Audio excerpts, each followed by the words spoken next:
Hello everybody, I'm Steven, سلام من رزوان هستم. and we're Cardboard Coalition.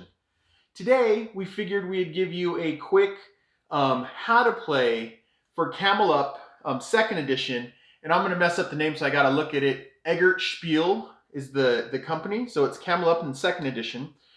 This is a 3 to 8 player game that can be played in 30 minutes plus. It's a fairly quick game, and it's for ages 8 and up. So as you can see, we have it set up. Well, these are just to show you guys, so I'll kind of hide them back here for now. We have the game set up for 4 players, so you can play 3 to 6. And so to set up, the first thing you do is you put down your betting tiles. So you have 4 blue, 4 green, 4 red, 4 yellow, 4 purple. Next, you put down your Egypt or your pyramid tiles, your Egypt tiles, your pyramid tiles. And there's 5 of those. You put down your 5 pyramid tiles right there.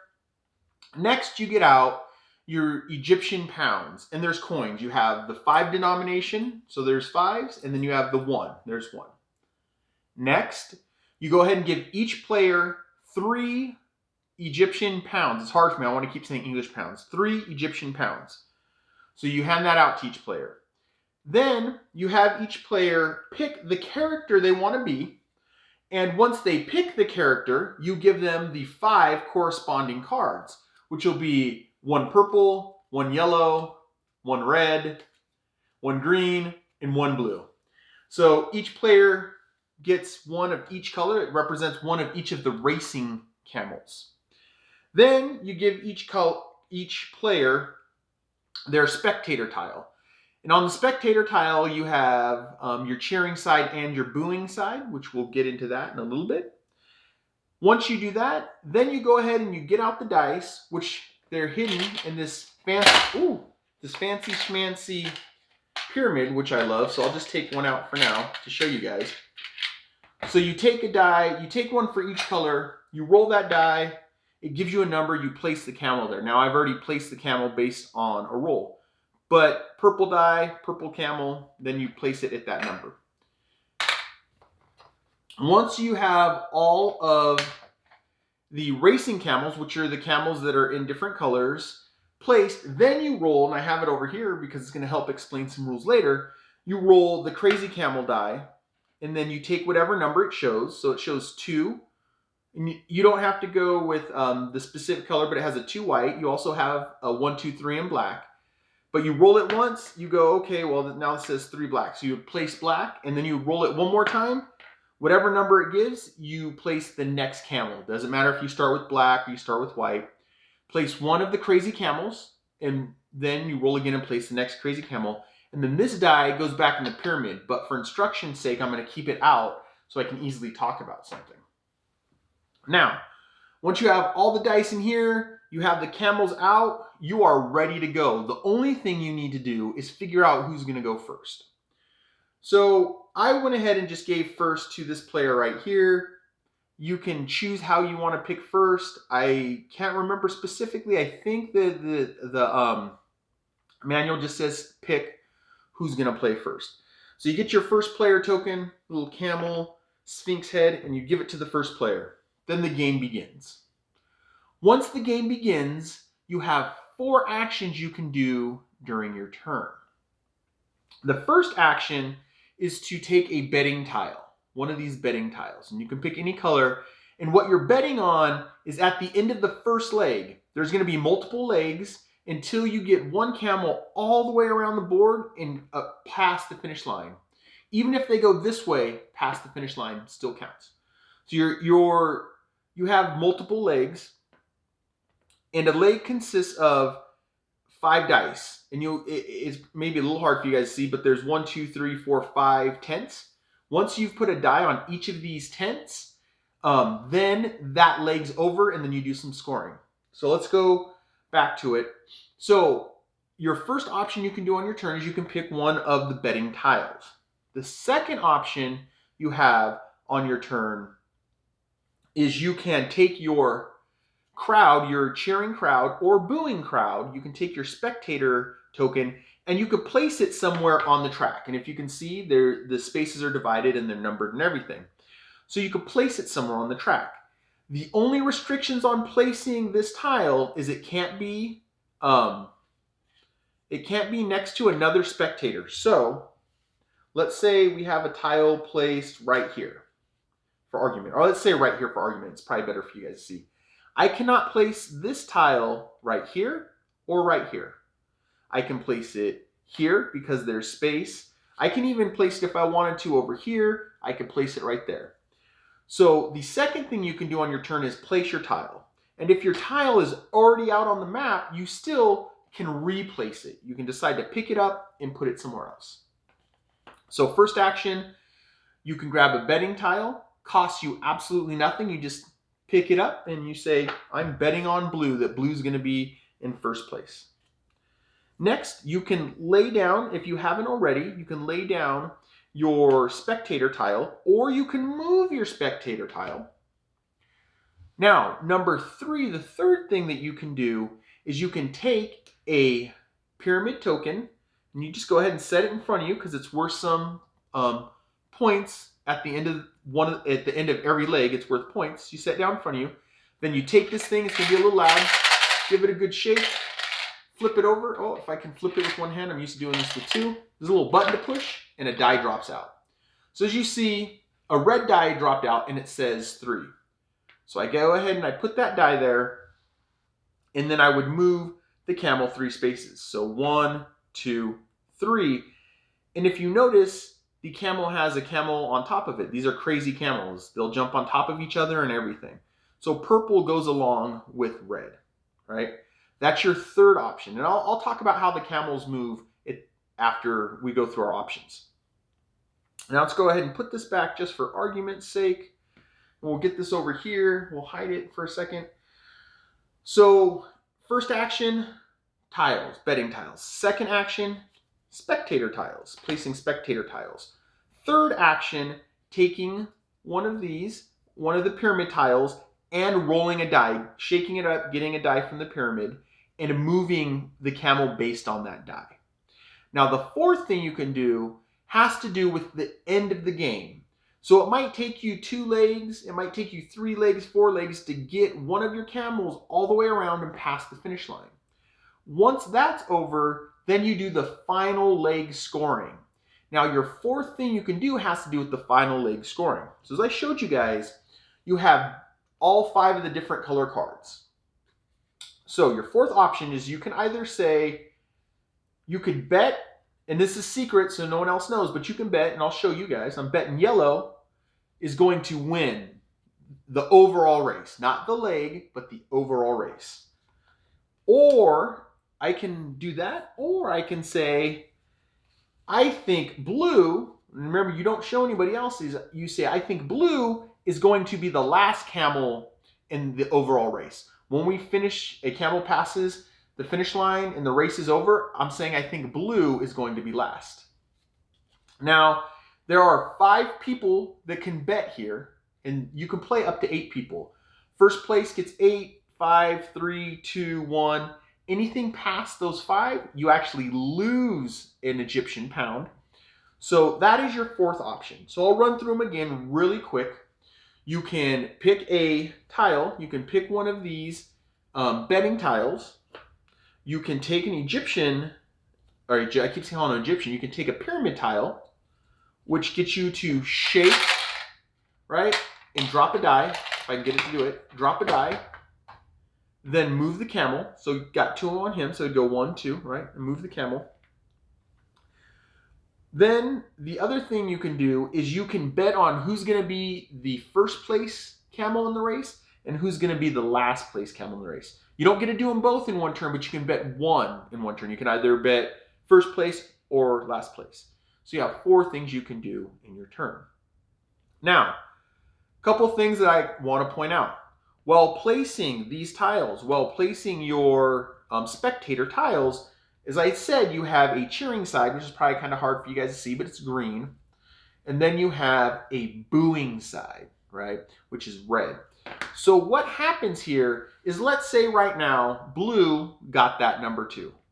Blue would move 1, 2. If they land on here, the better of the race, the player who put the spectator tile down, gets 1 Egyptian pound, so he'd get 1 Egyptian pound, and the camel moves 1 space forward. That's for cheering.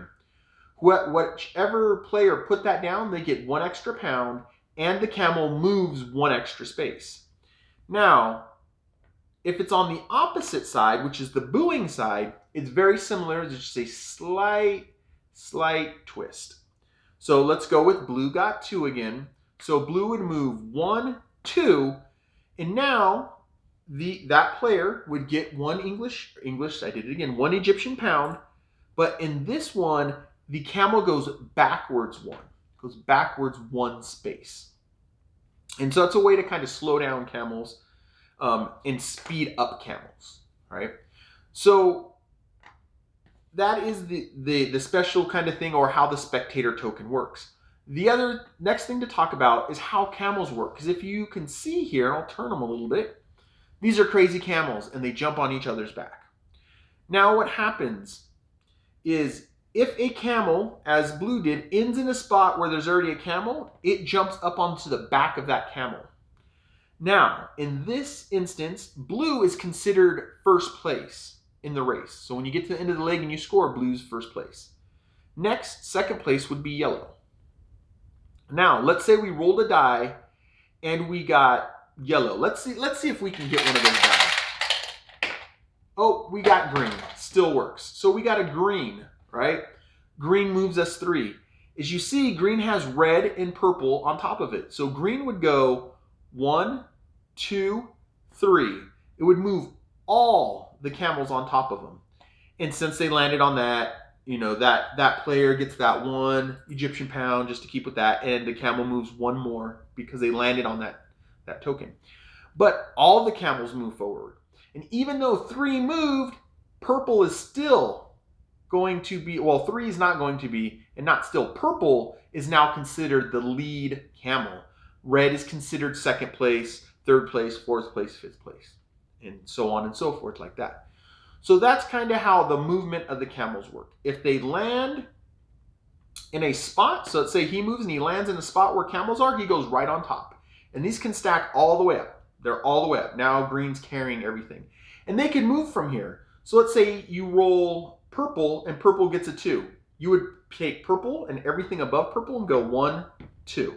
And it would split like that. So that's how they move. That's the camel movement. These are crazy camels. I think that's kind of what makes this a little bit fun. Now, if you noticed, you had, well, I shouldn't say crazy camels. They're bizarre camels. Now, these are what's called your crazy camels. These are your racing camels. These are your crazy camels. Crazy camels are disqualified at the beginning of the race. They already took off the wrong way, and they don't care. And they're not going to stop and get off the track. With the crazy camels, it's the same thing. You shake this. If you choose that as an action, if you get a gray die, you take that die and you roll it. And what you do is you take whatever color the number is. So this is a 1 for black. That camel moves 1. Now, we've already talked about this a little bit. It jumps on top of the camel in front of it. It can still freely move forward, but if white moves, it moves black with it. Now, the other thing that goes on, and let's just set this example up really quick with these camels, is if other camels had moved forward, we'll just do 2, because these camels always go clockwise, racing camels clockwise, crazy camels counterclockwise. These 2 camels land on one of the crazy camels. If that crazy camel, now you rolled the die and got a 1, it moves 1. And you could see how this changes the race. And they'll keep moving unless they get off that crazy camel. Now, if you roll this die, right? So you roll the die, and let's say we have it set up like this, right? And we got a white 2. Now, these are some of the special things about the crazy camels. It doesn't mean that white moves 2, because black has some camels on top of it, black instantly moves. If white had camels on top, white would move. If they had the equal amount, then of course you go with white. But right now, we have a white 2. We don't move white, we move whatever camel if they have camels on their back. So we'd move black because it has 2 camels. And they'd go 1, 2. Now they're coming back towards us the wrong way. And I'm tilt it a little bit so you guys can see it. The other thing that goes on is if you have, where were these guys? These guys were over here. They're having a big party over here. If you have two camels on top of each other, like that, and you roll a 2, you would move the top camel of those two camels. So you have these two crazy camels together. I rolled the white 2. Doesn't mean white goes 1, 2. It means black goes 1, 2. You separate the crazy camels. So just to recap that really quick. If a camel, you roll the dice, and a camel has another camel on top, you go with that camel, no matter what the color of the number. White, you would still move black because he has a camel on top. If you roll a white 2 and you have the crazy camels stacked, whichever camel's on top moves. It's a way to separate the camels, and then you move. So that's the basic movement of the camels. Now, there's one last thing, and I'll run through it really quick. Well, two things. There's two things. So you keep playing this. Let's go ahead and get dice, and I have some of them that are hidden back here. So we have 4 dice out. Let's say someone else goes, and on their turn, give it a good shake. We roll this die. Purple goes 3, so purple will be like 1, 2, 3. Oh no, there's that move forward one just to play through. I can't really see who it is because of glare. So the little professor guy gets a coin, and they all jump forward like that. And now it's an interesting setup because they're on a crazy camel that might take them backwards. But that's all extra for you guys. But, and of course you take these tokens and stuff like that. But as you see, 1, 2, 3, 4, 5. All 5 of the tents are now covered. You get 5 dice out of the 6. Once 5 dice have been rolled, then that is the end of the leg. And like I said, there can be multiple legs. Well, there will be multiple legs in a single race. So at the end of the leg, what you do is you score your tickets, your betting tickets, and it will tell you first place, and they change. There's a 5, a 3, and 2 2s in the stack. First place gets 5. If blue is in first place, you get 5. If blue is in second place, you get 1 Egyptian pound. If blue is in 3rd, 4th, or 5th place, you pay 1 pound. So if you get a ticket, and if I were betting on blue right now, I wouldn't get the 5 pound, I would get 1 pound because he's in second place. He's second down in the stack. Now, if blue was in 3rd, 4th, or 5th place, I would have to pay 1 of my Egyptian pounds because I lost that bet. And then after you do the tickets, then you do any pyramid tokens. Every pyramid token is worth 1 English pound. And you do that for all the players. And then what you do after that is you take whoever was the last person to have a turn. So in this case, let's go ahead and say this person right here had the turn. The next person to their left gets the first player token, right? And then you start the whole round again. All the dice go back inside here. Your pyramid tiles go back here to help you keep track of who's getting points. Your betting tickets, betting tiles, I keep calling them betting tickets. Your betting tiles go back. And in the same order, 5 on top, 3, 2, 2. In each color, they go back. Dice, I mean, I guess I might as well do it now that I'm doing everything. Dice goes inside your little pyramid. You give it a good shake, set it down, and you're ready to play your next leg. And you go around and around, leg after leg, until you get to the finish. The one thing I will point out, if you have to pay, and let's say you have no Egyptian pounds left, but you have a losing ticket, and you have to pay, you're not out of the game. You just have no money to pay. You're at 0. You don't pay anything because you have nothing to pay, and you keep going. This isn't a vicious game at all. So there's just endless loan sharks that will give you money to keep playing. And that is the basics on how you set up and actually play Camel Up, and I gotta look at it again, by Eggbert Spiele. I should be able to remember that. Eggbert Spiele, right? That's how you play this Camel Up 2nd edition. Did I miss anything, Rezvan? Yeah. All things. I got everything right. That's a thumbs up from Rezvan. So, hope you guys enjoyed. My name's Steven. and Work Cardboard Coalition. See you later, everybody. Bye.